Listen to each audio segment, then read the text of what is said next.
Normandy, August 1944. A column of German infantry is holding a fortified farmhouse complex outside Estrie when a vehicle appears at the end of the lane, moving at approximately 13 kilometers per hour. It is not moving quickly. It does not need to. The vehicle is 4 meters tall, weighs 39 tons, and carries 150 millimeters of armor on its front hull. More than any German anti-tank gun in the immediate vicinity can reliably defeat at the ranges the Bocage terrain permits. The infantry in the farmhouse fires everything they have at it. The vehicle continues moving at 13 kilometers per hour. When it stops, it is because it has chosen to stop, not because anything fired at it has required it to. The petrol-fueled projector mounted on its left track sponson then releases a sustained jet of burning fuel at a pressure of approximately 100 pounds per square inch across a range of approximately 100 meters. The farmhouse complex ceases to be a defensive position. The vehicle that accomplished this had been designed 4 years earlier to cross trenches. It had arrived in Normandy as something that no specification document had anticipated, and no German defensive doctrine had prepared for. The problem the British Army confronted in the summer of 1940 was the problem of May 1940, not yet finished processing itself into doctrine.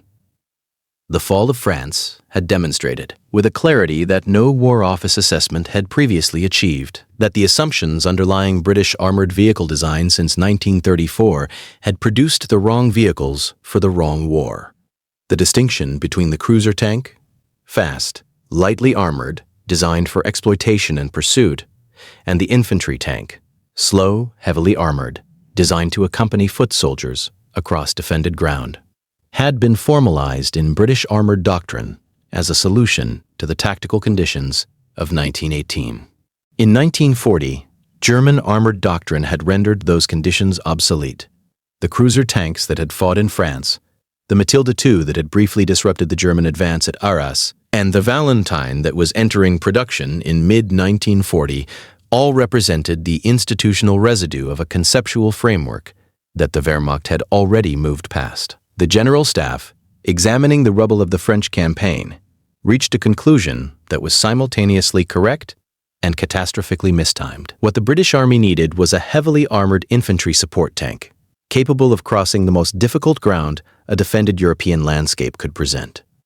What it needed immediately. The vehicle that resulted from this urgency was flawed in almost every way a tank can be flawed, and it was nonetheless correct in the one way that mattered most. The Churchill infantry tank, designated A-22 in the War Office specification system, was designed, developed, and placed in production in less than 1 year, a timeline that no responsible engineer would have accepted under ordinary procurement conditions, and that the summer of 1940 made non-negotiable. The design team at Vauxhall Motors, who had been awarded the contract in July 1940 and were required to deliver production vehicles by June 1941, inherited a requirement specifying maximum armor protection, the ability to cross the broken terrain of the anticipated European battlefield, and a climbing capability sufficient to negotiate obstacles that had stopped lighter vehicles. The resulting vehicle was unusual in its external configuration for reasons rooted in the trench crossing requirement. Churchill's tracks ran around the entire perimeter of the hull, a design inherited from First World War tank geometry, giving it a track length in contact with the ground of approximately 5 meters and a trench crossing capability of approximately 3 meters, greater than any contemporary German or Soviet tank design. The spunson arrangement on the hull sides, vestigial in the early marks but progressively developed, derived from the same First World War logic. The layout produced a vehicle that, by 1941 standards, looked obsolete before it entered service. The layout also produced a vehicle that could climb a 1-in-2 gradient, cross a 3-meter gap, and surmount a vertical obstacle of approximately 60 centimeters. Performance figures that no other Allied tank in service would match for the duration of the war. The armor specification was the Churchill's defining characteristic and its primary engineering challenge simultaneously. The Mark I Churchill, which entered production in mid-1941, carried armor ranging from 16 millimeters on the hull floor to 100 millimeters on the hull front. comparable to the later production Matilda II, and substantially exceeding the protection offered by any German tank then in production. The Mark III, which entered service in 1942, increased the turret armor to 89 millimeters. The Mark VII, which was the primary production variant for the Normandy campaign, carried 152 millimeters of frontal hull armor and 89 millimeters on the turret front, figures that made it immune to the standard German 75 mm anti-tank gun at combat ranges, and required the 88 mm Pak 43 at close range to achieve reliable penetration. The weight penalty for this protection was substantial. The Mark VII weighed 40.7 tons on a chassis designed around a Bedford twin-six engine producing 350 brake horsepower, a power-to-weight ratio of approximately 8.6 horsepower per ton against the German Panther's 15.5 horsepower per ton and the Sherman's approximately 12. The Churchill was slow by any measurement applied to contemporary tank design. Its cross-country speed of approximately 8 kilometers per hour and its road speed of 25 kilometers per hour were the lowest of any main battle tank in Allied service by 1940. 4. These figures were used consistently in War Office assessments as evidence of the vehicle's inadequacy. They were simultaneously the figures that made it uniquely survivable in the terrain where the Normandy campaign was actually fought. The Bocage country of Normandy, the network of small fields separated by earthen banks topped with dense vegetation, connected by sunken lanes too narrow for comfortable vehicle passage, had not been incorporated into the tactical planning for Operation Overlord in any detail that translated into vehicle selection. The terrain rewarded armor over speed with a consistency that the open country advocates of the cruiser tank school had not anticipated. A tank moving at 30 kilometers per hour in Bocage terrain that could not be traversed at 30 kilometers per hour was no faster than a tank moving at 13. A tank with 40 millimeters of hull armor engaging a German anti-tank position at a range of 150 meters through a hedgerow gap was a destroyed tank, regardless of whether its design specification had described it as a cruiser or an infantry vehicle. The Churchill's combination of extreme frontal protection and low ground pressure, its weight distributed across the long track contact area, produced a ground pressure of approximately 14 pounds per square inch. Lower than most lighter vehicles, allowed it to operate in ground conditions that stopped Sherman's and Cromwell's, and to absorb direct fire from weapons that would have killed lighter vehicles at the ranges Bocage combat enforced. The 6th Guards Tank Brigade, equipped with Churchills, documented in their operational records from the Normandy campaign that the vehicle absorbed an average of between 4 and 6 anti-tank hits per vehicle in the engagements around Caumont and Estrie. Without penetration, a figure that Sherman-equipped units in the same sector could not approach. The operational introduction of the Churchill had not, however, begun in Normandy. The vehicle's first major combat deployment was at Dieppe in August 1942, where 29 Churchills of the Calgary Regiment were landed on the beach as part of Operation Jubilee. The results were operationally catastrophic and mechanically instructive, simultaneously. Of the 29 vehicles that landed, none reached the town of Dieppe, and none returned to England. 12 were knocked out by German anti-tank fire. The remaining 17 became immobilized on the shingle beach, their tracks unable to achieve purchase on the loose stone surface, a terrain condition that no pre-operation testing had evaluated. The Dieppe failure produced a War Office reassessment of the Churchill that nearly resulted in the vehicle's cancellation. Production continued, primarily because the alternative of replacing it with any existing design would have introduced a gap in infantry tank availability that the strategic situation did not permit. The modifications incorporated into subsequent marks following the Dieppe assessment addressed the track and engine reliability problems that the operation had exposed and left the fundamental protection. Characteristics unchanged, it was the correct decision for reasons that would not become apparent until Tunisia. In North Africa, from early 1943, Churchill tanks of the 25th Army Tank Brigade supported the First Army's operations in the Tunisian Hill Country during the final phase of the North African campaign. The terrain, rocky ridgelines, narrow valleys, steep gradients, was qualitatively similar to the conditions the vehicle had been originally specified to cross, and the Churchill's climbing capability produced operational outcomes that repeatedly surprised German defensive planners. At the Longstop Hill engagement in April 1943, Churchill tanks climbed gradients that German anti-tank gun positions had been sighted on the assumption no tank could reach, outflanking defensive positions that had been prepared against attack from the valley floor. German 15th Panzer Division operational records from the Tunisian campaign note specific instances of Churchill tanks appearing on terrain features that German engineers had assessed as impassable. To armored vehicles, the assessment had been correct for every other Allied tank in the theater. The Churchill's track geometry had made it incorrect for the one vehicle that was present. The variants that the Churchill chassis subsequently produced represent the most consequential contribution the vehicle made to Allied operational capability in the Northwest Europe campaign, exceeding in tactical significance the vehicle's performance as a gun tank.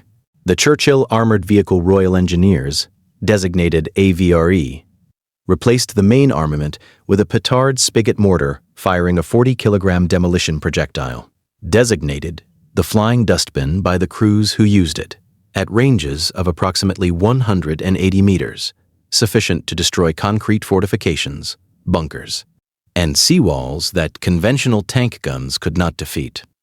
The petard was breech-loaded through a hatch in the turret by the co-driver, a procedure requiring the co-driver to expose themselves to the vehicle exterior during reloading in contested terrain, a limitation that operational crews addressed through the development of specific covering and loading drills that were not in any training manual. The Churchill Crocodile, the most extensively deployed of the specialist variants, replaced the hull machine gun with a flame projector connected by armored pipe to a 2-ton liquid fuel trailer towed behind the vehicle, carrying approximately 450 liters of fuel, sufficient for approximately 81-second bursts, at a range of approximately 100 meters. The Crocodile's primary tactical effect was psychological as much as physical.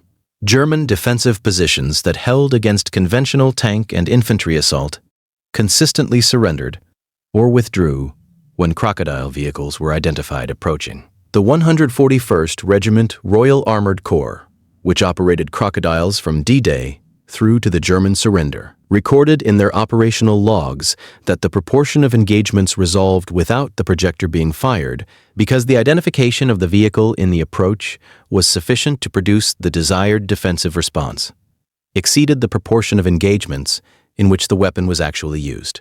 The comparison with equivalent heavily armored infantry support vehicles in other armies during the same period reveals that the Churchill occupied a category that most armies had decided by 1943 was tactically obsolete.